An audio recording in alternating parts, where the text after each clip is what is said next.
आप सभी विश्वासियों को जैसु। आज का सुसमाचार संत लूकास के अध्याय 11 वाक्यांश 15 से 26 से लिया गया है। लोगों में से कुछ ने कहा, यह अबदूतों के नायक बेलजुबुल की सहायता से अबदूतों को निकालता है।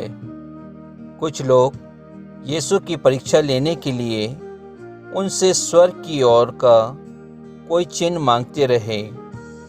उनके विचार जानकर यीशु ने उनसे कहा, जिस राज्य में फूट पड़ जाती है वह उजड़ जाता है और घर के घर ढह जाते हैं।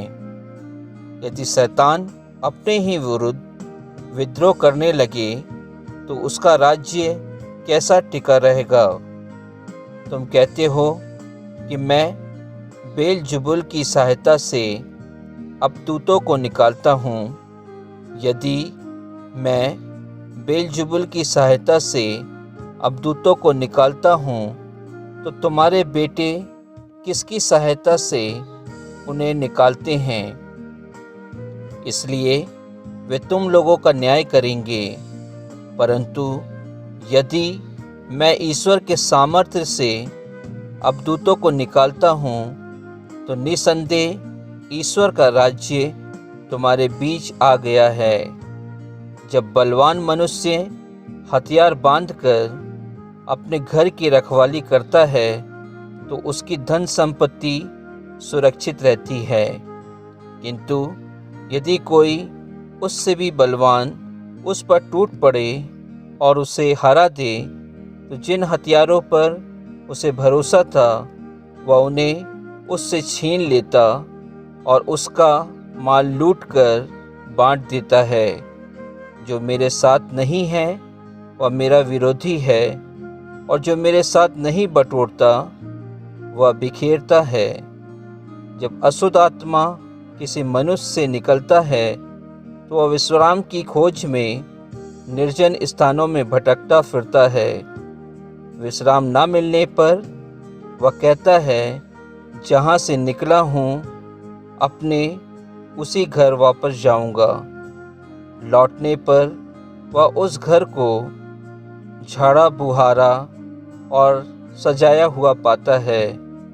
तब वह जाकर अपने से भी बुरे 7 अबदूतों को ले आता है और वे उस घर में घुसकर वहीं बस जाते हैं और उस मनुष्य की यह पिछली दशा पहले से भी बुरी हो जाती है। प्रभु का वचन है। ईश्वर को धन्यवाद। क्या मैं और आप शास्त्री और फरीसी के समान प्रभु यीशु क्रिस्त पर विश्वास नहीं करते हैं? क्रिस्त में प्यारे विश्वासियों, आज के सुसमाचार में हम देखते हैं कि प्रभु यीशु क्रिस्त उपदेश देने के बाद या उपदेश के दौरान वह भीड़ में से कई लोगों से अबदूतों को बाहर निकालते हैं और वे अपने मानसिक तथा शारीरिक रूप से स्वस्थ हो जाते थे। लेकिन ये फरीसी और शास्त्री प्रभु यीशु क्रिस्त के कार्यों पर, उनके चमत्कार पर विश्वास नहीं करते थे और वे यह कहते थे कि अबदूतों के नायक बेलजुबुल की सहायता से प्रभु यीशु क्रिस्त ये कार्य करते हैं। लेकिन क्रिस्त में प्यारे विश्वासियों, प्रभु यीशु क्रिस्त सब कुछ जानते थे, पहचानते थे कि किसके दिल में क्या चल रहा है, कौन क्या सोच रहा है। और प्रभु यीशु क्रिस्त एक बहुत अच्छा जवाब उन शास्त्री और फरीसी को देते हैं कि यदि कोई अपने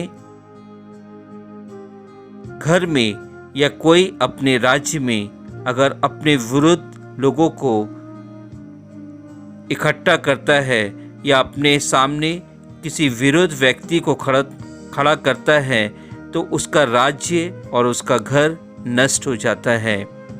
वह फरीसी और शास्त्री प्रभु यीशु क्रिस्त के जवाब पर अचंभित हो जाते हैं और कुछ बोल नहीं पाते हैं।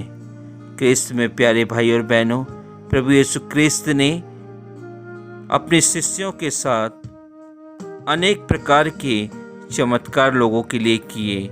अनेक प्रकार के अवधूतों को उन्होंने लोगों के शरीर से निकाला। अनेक प्रकार के लोगों की परेशानियों से उनको मुक्त किया। अनेक प्रकार की बीमारी से उन्होंने कई लोगों को छुटकारा दिलाया। लेकिन प्रभु यीशु क्रिस्त जानते थे कि जितने लोग उनके पास आते हैं उनके उपदेश को सुनने के लिए, उनके चमत्कार को देखने के लिए, वे सब के सब विश्वासी नहीं हैं। वे उनके ऊपर विश्वास नहीं करते हैं। आज प्रभु यीशु क्रिस्त हम सभी से भी यही कहते हैं कि हम भी शायद अपनी पल्ली में, अपने समाज में, अपने धार्मिक स्थानों में कई लोगों के सामने जाते हैं। कई पुरोहितों के माध्यम से हम कई प्रकार के चमत्कार देखते हैं, कई कार्य देखते हैं जिनके कारण लोगों को चंगाई प्राप्त होती है, लेकिन हम उन पर विश्वास नहीं करते हैं। क्रिस्त में प्यारे भाई और बहनों, हमें अपने जीवन में जो लोग और जो हमारे पुरोहित, जो हमारे धर्म भाई और धर्म बहन जो इस कार्यों को करते हैं, चमत्कारिक कार्य ईश्वर के नाम से करते हैं, प्रभु यीशु क्रिस्त के नाम से करते हैं और दूसरों को चंगाई प्रदान करते हैं, हमें उनके ऊपर विश्वास करना है। क्योंकि प्रभु यीशु क्रिस्त ने कहा है कि मैं तुम्हारे माध्यम से चमत्कार करूँगा, मैं तुम्हें माध्यम बनाऊँगा और लोगों को उनकी बीमारियों से मुक्त करूँगा। क्रिस्त में प्यारे भाई और बहनों, हम सभी को प्रभु यीशु क्रिस्त ने चुना है उनके कार्यों के लिए। प्रभु यीशु क्रिस्त ने बपतिस्मा के द्वारा हमें पवित्र आत्मा का विलेपन कराया है। मैं और आप भी प्रभु यीशु क्रिस्त के समान दूसरों को चंगाई प्रदान कर सकते हैं। हम दूसरों को चमत्कार दिखा सकते हैं। हम दूसरों की बीमारियों से उनको मुक्त कर सकते हैं। क्रिस्त में प्यारे भाई और बहनों, प्रभु यीशु क्रिस्त जब लोगों को उपदेश देते थे तो वे लोगों को देखते थे और सोचते थे कि ये उपस्थित लोग सब के सब शारीरिक रूप से अंधे नहीं हैं, इनमें अधिक लोग आध्यात्मिक रूप से अंधे हैं। शारीरिक रूप से जो अंधा होता है वो अपने आस पड़ोस के शहर को नहीं देख पाता है, आस पड़ोस के रंग को नहीं पहचान पाता है, लेकिन उनका हृदय पवित्र होता है। लेकिन जो आध्यात्मिक रूप से अंधा होता है वह प्रभु यीशु क्रिस्त ने जितने चमत्कार भी दिखाए उन पर विश्वास नहीं करता है। प्रभु यीशु क्रिस्त आध्यात्मिक रूप से अंधे लोगों को उन फरीसी और शास्त्रियों के रूप में इंगित करते हैं।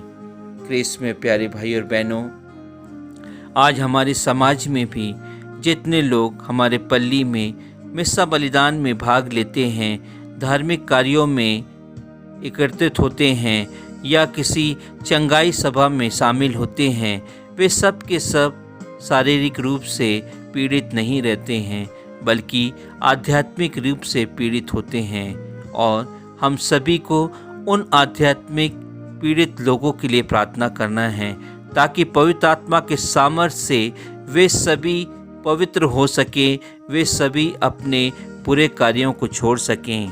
क्रिस्त में प्यारे भाई और बहनों, प्रभु यीशु क्रिस्त ने आज के सुसमाचार के माध्यम से हम सभी को यह बताया है कि हमारे जीवन को देखते हुए प्रभु यीशु क्रिस्त हम सभी को वह अपने कार्यों के लिए इस्तेमाल करना चाहते हैं। वह हमारे माध्यम से दूसरों की सेवा करना चाहते हैं, जिस प्रकार उन्होंने पेतरुस और यूहन्ना के माध्यम से दूसरों लोगों को चमत्कार दिखाए। यूहन्ना और पेतरुस ने कई लोगों को उनकी बीमारियों से चंगा किया और यह उन्होंने बताया कि हमारे पास इतनी शक्ति नहीं है, हमारे पास इतना ज्ञान नहीं है, हमारे पास चमत्कार करने की शक्ति नहीं है, लेकिन हमने प्रभु यीशु क्रिस्त के नाम से आप सभी को चंगाई प्रदान की है। इसलिए क्रिस्त में प्यारे भाई और बहनों, हम सभी को प्रभु यीशु क्रिस्त पर विश्वास करना है, क्योंकि प्रभु यीशु क्रिस्त ने हम सभी को हमें एक नाम देकर खरीदा है। उन्होंने अपना लहू बहाकर हम सभी को खरीदा है ताकि हम उनके नाम से उनके कार्यों को कर सकें। क्रिस्त में प्यारे भाई बहनों, इसलिए प्रभु यीशु क्रिस्त हम सभी को जिस प्रकार उन्होंने अपने शिष्यों को दृष्टांत सुनाने की कोशिश की थी, उनको समझाने की कोशिश की थी, आज हम सभी को भी वह दृष्टांतों और वचनों के माध्यम से यह सिखाना चाहते हैं कि हमें विभाजन को रोकना है। हमें लंबे समय तक विभाजन नहीं रखना है। किसी भी राज्य में अशांति हो जाती है और घर टूट जाता है यदि हम वहाँ पर शैतान को रखते हैं। क्रिस्त में प्यारे भाई और बहनों, हम सभी प्रभु यीशु क्रिस्त से इस सुसमाचार के माध्यम से यह प्रण करें कि हम प्रभु यीशु क्रिस्त के ईश्वर राज्य को अपने बीच में लेके आएं। इसलिए आज नबी योएल कहते हैं कि प्रभु के विरोधियों के दिन गिने हुए हैं, क्योंकि उनके लिए वह दिन अंधकार और विभाजन का दिन होगा। यदि किसी प्रकार की तपस्या, उपवास एवं प्रार्थना करने के विषय में नबी आह्वान करते हैं, परंतु इससे उनको कोई लाभ नहीं होता, सब के सब नष्ट हो जाएंगे। लेकिन आज के वचन में प्रभु यीशु क्रिस्त हम सभी को बताते हैं कि यदि तुम अंतिम समय तक मेरे बने रहोगे तो मैं अंतिम समय तक तुम्हारा साथ दूंगा, तुम्हारी रक्षा करूंगा, तुम्हारी मदद करूंगा और तुम्हारे द्वारा कई चमत्कार लोगों को दिखाऊंगा। आमीन।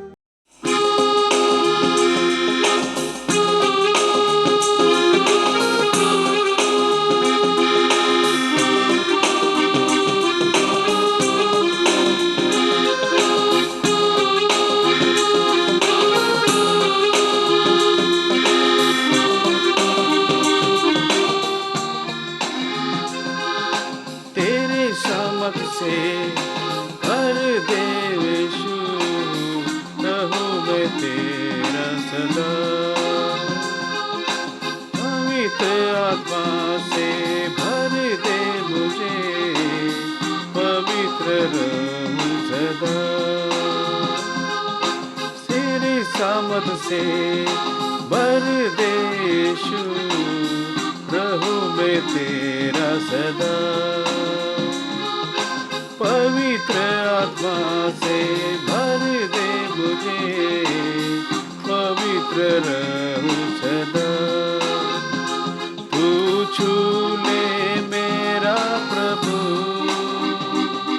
तू छू ले मेरा यीशु, तू छू ले मेरा प्रभु, तू छू ले मेरा यीशु।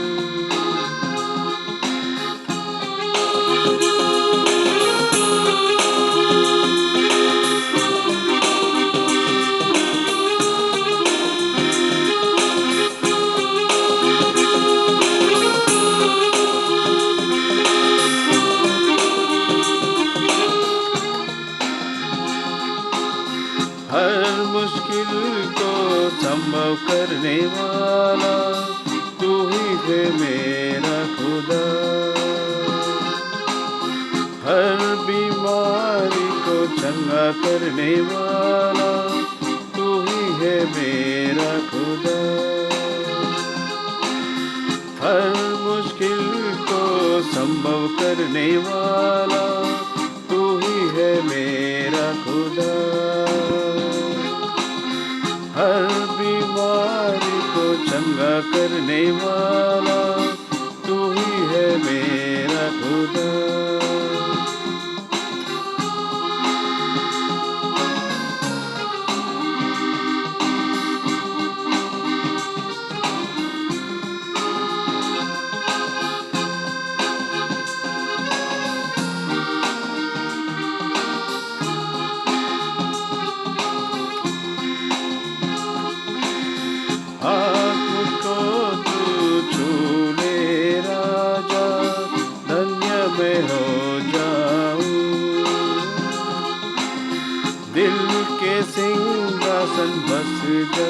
जाऊं, सामर्थ से भर जाऊं। हाँ मुझको तू छू ले राजा, धन्य मैं हो जाऊं। दिल की सिंहासन पे बस जाऊं, सामर्थ से भर जाऊं। तू छू ले मेरा प्रभु, तू छू ले मेरा यीशु, तू छू ले मेरा प्रभु, तू छू ले मेरा यीशु। तेरे सामर्थ से भर दे यीशु, रहूं मैं तेरा सदा। पवित्र आत्मा से भर दे मुझे, पवित्र रहूं सदा। तू छू ले मेरा प्रभु, तू छू ले मेरा यीशु, तू छू ले मेरा यीशु, तू छू ले मेरा प्रभु। तेरे सामर्थ से भर दे यीशु, रहूं मैं तेरा सदा। पवित्र आत्मा से भर दे मुझे, पवित्र रहूं सदा।